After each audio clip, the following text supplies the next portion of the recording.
Boa noite a todos.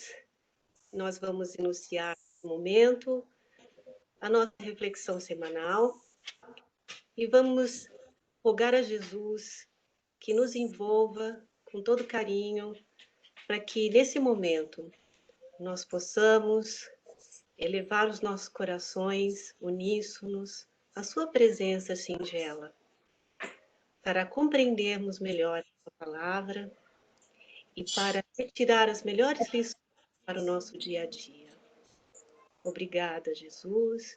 Obrigada, Pai amantíssimo, por essa oportunidade de estarmos na sua presença. E com essa mesma alegria, nós vamos envolver nosso amigo Flávio, que hoje vai nos trazer essa reflexão para os nossos corações. Com você, Flávio. Obrigado, Paulinha, pela abertura, pela essa prece rápida. Com muita alegria, mais uma vez, nos reunimos aqui para fazer nossa breve reflexão da semana. E no dia de hoje, nós escolhemos o capítulo 34 do livro Fonte Viva, e intitulado Guardemos o Cuidado.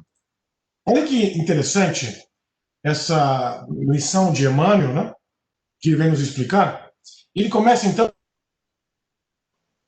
Paulo, onde o mesmo nos mostra que, dizendo assim, na sua carta a Timóteo, mas nada é puro para os contaminados e infiéis. Essa frase está em Timóteo, no capítulo 1, versículo 15. O que ele quer dizer com isso? De novo, né? Mas nada é puro para os contaminados e infiéis. E aí Emmanuel, ele começa assim. O homem, o ser humano, né? O homem enxerga sempre através da visão interior. O que ele quer dizer com isso? Que nós, né, enxergamos sempre por aquilo que nós temos lá dentro, por aquela lente que nós construímos através dos tempos. Embora isso seja normal e comum para todos nós, é importante nos darmos conta de que nem sempre temos o conhecimento ou sabedoria, né, para ver o que realmente estamos diante. Muitas vezes nós olhamos para uma situação e através do nosso bagagem intelectual, social, psicológica, espiritual, nós vemos aquilo não necessariamente com os melhores olhos, vamos dizer assim. É isso que Emmanuel quer nos dizer. Aqui a dica que nós temos para dar é para sempre mantermos o costume da prece, dos bons costumes, né?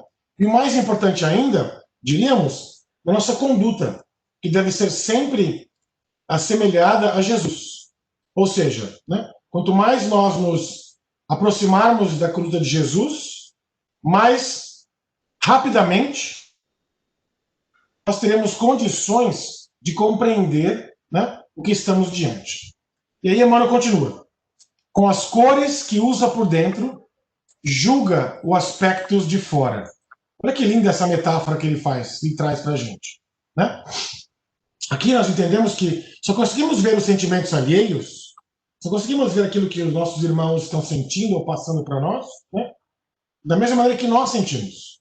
Ou seja, eu só consigo compreender aquilo através da informação que eu tenho dentro de mim. Mas a pergunta que nós temos seria essa. Como então ter certeza de que o que nós estamos sentindo é algo produtivo, é algo benéfico, é algo útil para o próximo?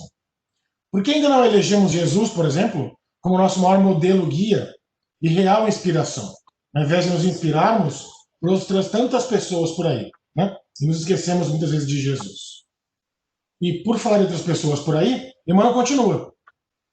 Na conduta dos outros, supõe encontrar os meios e fins das ações que lhes são peculiares. O que ele está dizendo aqui para a gente é que, como nós vivemos no mundo de provas e expiações, é muito natural que nem tudo que nós enxergamos lá fora seja notavelmente bom, útil e honroso, né? Nós olhamos para essa conduta dos nossos irmãos de uma maneira que, fulano fez isso, fulano faz aquilo, sempre com um certo julgamento. Aqui é importante nós entendemos, né, que precisamos de um escudo, vamos dizer assim, de uma proteção, para que nem tudo que nós enxerguemos lá fora ativo em nossas vidas.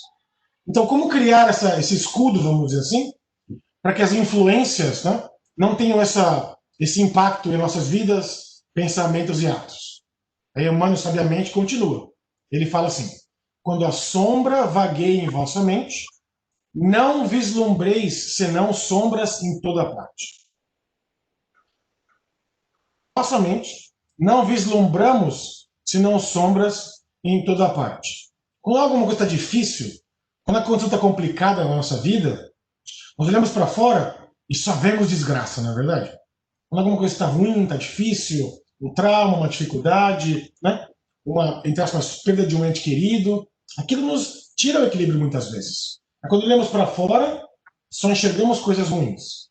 Aqui ele quer nos dizer, começa a dar dicas, para nós não deixarmos. Já vimos dizer, com certeza, acredito, né, que cabeça vazia é oficina do diabo, não é verdade? Isso é uma frase muito popular no nossa gíria coloquial, que as pessoas usam, minha avózinha usava muito isso. E essa metáfora ou alegoria, ela existe para nos advertir sobre a importância do bem utilizarmos essas ferramentas. Nossos pensamentos, que também são forças, como aprendemos com o Espiritismo, né? São, sim, ferramentas para a nossa melhoria intelectual, espiritual, né? E como seres humanos em geral. O nosso progresso, ele começa através dos nossos pensamentos. Porque pensamos, refletimos, aí transformamos em ação e vamos lá e agimos, né? Essa aqui é a ideia. Aí ele continua. Junto das manifestações do amor mais puro, imaginamos alucinações carnais. Olhem, como muitas vezes ainda nos apegamos ao que estamos mais acostumados e não necessariamente no que está acontecendo por um todo. Eu tenho uma história bem pessoal para dividir com vocês que encaixa bem aqui. Né?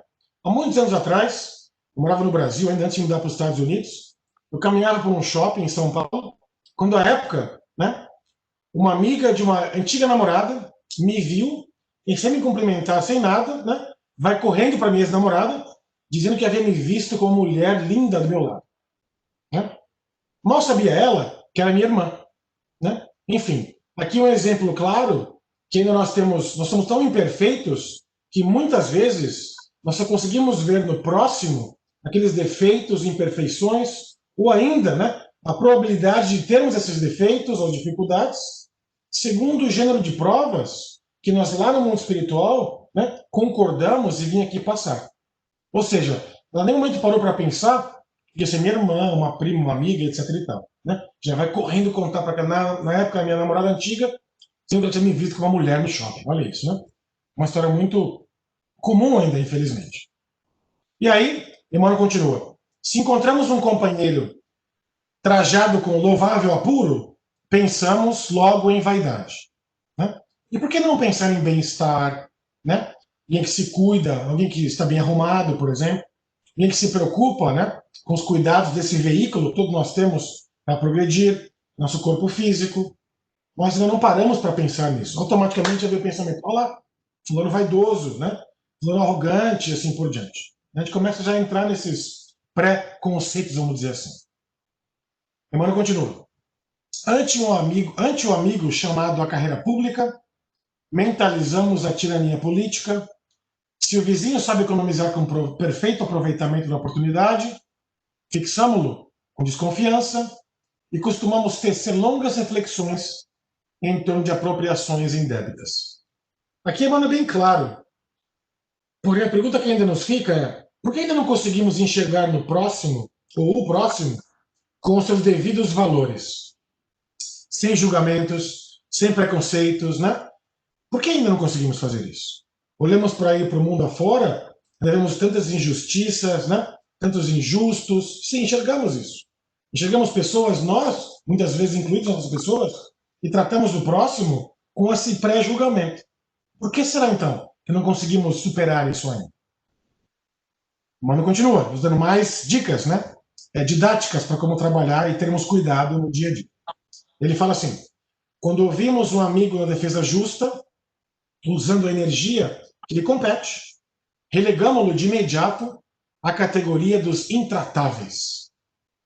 Aqui ele quer dizer aquela pessoa que se sentiu injustiçada por algum motivo vai querer se defender, argumentar e com a paixão do momento, a paixão do argumento, ele vai e começa a se exaltar. E muitas vezes nós imaginamos, olhamos aquela pessoa e vemos ela ou ele, né, com outros olhos. Não olhos que sem julgamentos, não olhos, não, pelo contrário, né? Nós, olha o que o fulano está fazendo, olha assim por diante, né?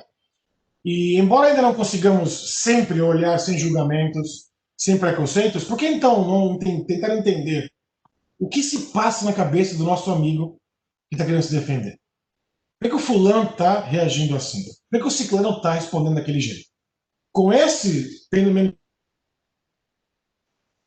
nós vamos chegar na melhor conclusão. Porque nos colocaremos na posição daquela pessoa. Né? Seremos mais indulgentes para, de repente, alguma né, pela situação do próximo. Que muitas vezes, meus amigos, se nós estivéssemos na condição daquela pessoa, nós agiríamos talvez ainda pior do que ele ou ela. Né? Esse que é o interessante de lembrar aqui. E aí, Emmanuel é bem claro quando ele fala: quando a treva se estende na intimidade de nossa vida, deploráveis alterações nos atingem os pensamentos. Então, o que ele quer dizer é que quando a treva chega perto da gente, né, e aliás, todos estamos sujeitos aos ataques das trevas, né? Todos nós estamos sujeitos. Mas o que seria esse ataque das trevas que Emmanuel quer dizer? São irmãos nossos que, por algum motivo ou outro, nós nos equivocamos no passado, nós pisamos na bola, vamos dizer assim, aí eles vêm pedir, né, aquela acerto de contas, vamos dizer assim. Muitas vezes, ou na maioria das vezes, as obsessões são nossos amores do passado que nós traímos. Né? Então, esses irmãos sim, porque todos somos irmãos. Né? Mesmo aqueles que nos querem o mal, mesmo aqueles que nos caluniam, mesmo aqueles que querem nos desviar do caminho do bem, somos todos irmãos. Então, a dica de Emmanuel aqui é uma só. Né? Compreendemos com o Espiritismo. Só existe uma maneira de afastar esses espíritos infelizes de nossas vidas. É atrair os felizes. Eu não consigo afastar os infelizes se não atrair os felizes. Nós todos somos influenciados, né? Muitas vezes muito mais do que imaginamos, como já diziam os espíritos da Kardec. Né? Então, como fazer isso? Como tentar atrair mais espíritos felizes? Né? A recomendação que nós temos é sempre a mesma. A oração sincera, que vem do coração, a nossa ação, a nossa caridade para com o próximo, né? Sermos caridosos, sermos benevolentes para com todos aqueles que chegarem ao nosso caminho e assim por diante. Emmanuel então continua: virtudes nessas circunstâncias jamais são vistas. Os males, contudo, sobram sempre. Ou seja, os nossos olhos estão muito mais conectados como um magnético, né? Que se conecta com o mal. Haja vista se olharmos, por exemplo, as televisões, programas que tem mais ibope, tem mais audiência, os programas de violência, de lutas e assim por diante. Né? São poucos os programas de televisão, notícias boas, notícias assim, úteis, que fazem, né, as pessoas realmente olharem para isso. Felizmente, eu realmente acredito que as coisas estão mudando.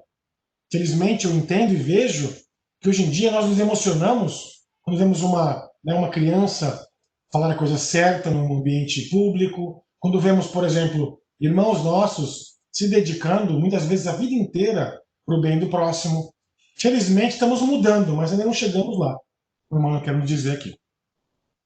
Os mais largos gestos, ele continua,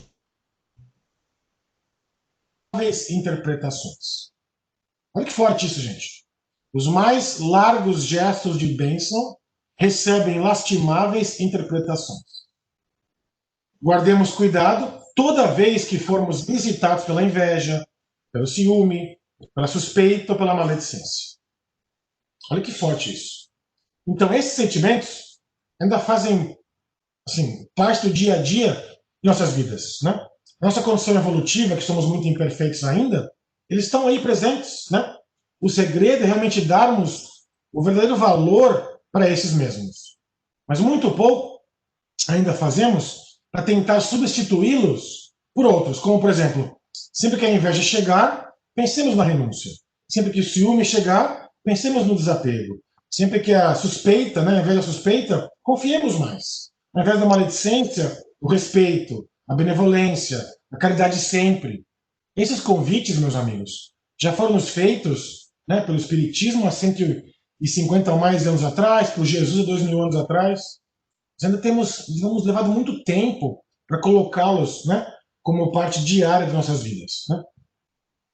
E aí, Emmanuel então finaliza com o seu último parágrafo. Ele diz assim: casos intricados existem nos quais o silêncio é o melhor remédio. E eficaz. Porque, sem dúvida, cada espírito observa o caminho ou o caminheiro segundo a visão clara ou escura que se dispõe. Então, a ideia aqui é que quanto mais clara seja a nossa visão, quanto mais conhecimento espiritual, né, da vida que é do mundo espiritual e não essa, né, para encarar essas dificuldades, realmente encarar, né, esses sentimentos e assim por diante. Mas, se não tivermos ainda condição de nada, se não tivermos ideia de o que fazer, o silêncio ainda é o melhor remédio.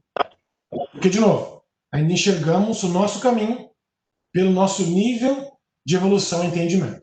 Ou seja, o nosso trabalho deve ser o sempre de autoeducação, no que se refere à nossa trajetória espiritual. Né? Eu sendo melhor hoje do que eu fui ontem. Eu sendo melhor amanhã do que eu sou hoje, e assim por diante. Né? E sempre nos inspirarmos nele, aquele realmente que dividiu o nosso calendário, ele que enxergava tudo pelo seu melhor. Né? Ao exemplo do cachorro, quando ele passava pela via e os discípulos olham um cachorro em putrefação, em decomposição, né, já que estava, fala assim: mestre, olha que cheiro ruim que tem esse animal. Aí ele, Jesus, com a sua calma, com a sua serenidade, para e fala: nossa, que dentes lindos tinha esse animal. Ou seja, mesmo naquela condição pútrida, né, fétida, enfim, ele consegue ver algo positivo. Ele sim, o nosso professor maior, o ser mais iluminado que pisou na terra, Jesus. Então, na dúvida, silenciemos. E se tivermos dúvida ainda, procuremos sempre nos inspirarmos e nos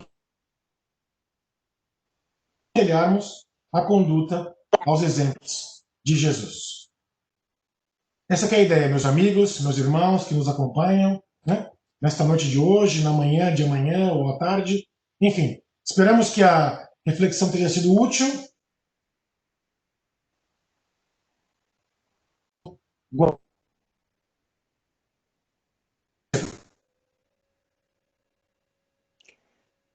Então, queridos irmãos, queridos amigos, Flávio, muito obrigado por essa mensagem. É muito importante nós sempre estarmos alerta para as nossas próprias fraquezas, né? Para aquelas quedas, pequenas ou grandes, que nós sofremos no nosso dia a dia. Muitas vezes cometemos injustiças, muitas vezes julgamos, no ímpeto de fazer algo que a primeiro momento achamos correto, mas acabamos caindo no grande erro do julgamento, da intolerância, da falta de caridade.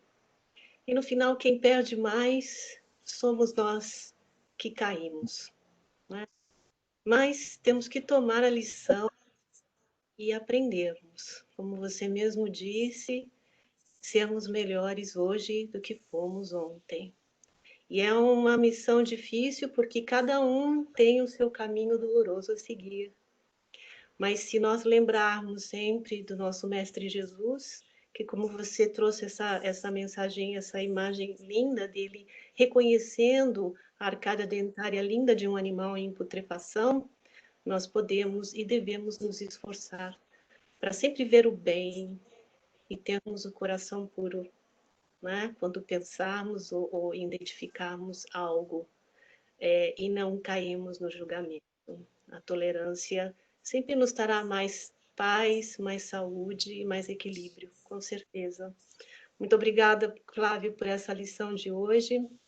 Obrigada de coração.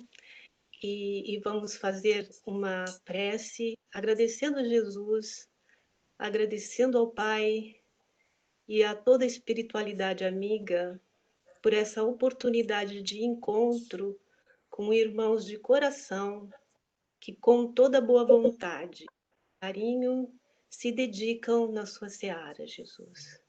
Que cada um de nós possamos retomar as nossas forças e seguirmos neste caminho que ensinaste com muita clareza. Que o nosso dia seja ponteado na pureza dos sentimentos e dos pensamentos, e que podemos espalhar por aí tudo de bom que há dentro de nós, vendo o que há de melhor no nosso irmão. Que possamos, com a tua bênção, Jesus, angariar amigos e boas ações com o nosso próprio esforço. E assim agradecemos imensamente essa oportunidade de estarmos ouvindo a sua palavra mais uma vez e rogamos que possamos muitas e muitas vezes retornarmos juntos sobre a tua proteção para estudarmos a tua palavra. Que assim seja. Graças a Deus. Obrigadão, Fábio.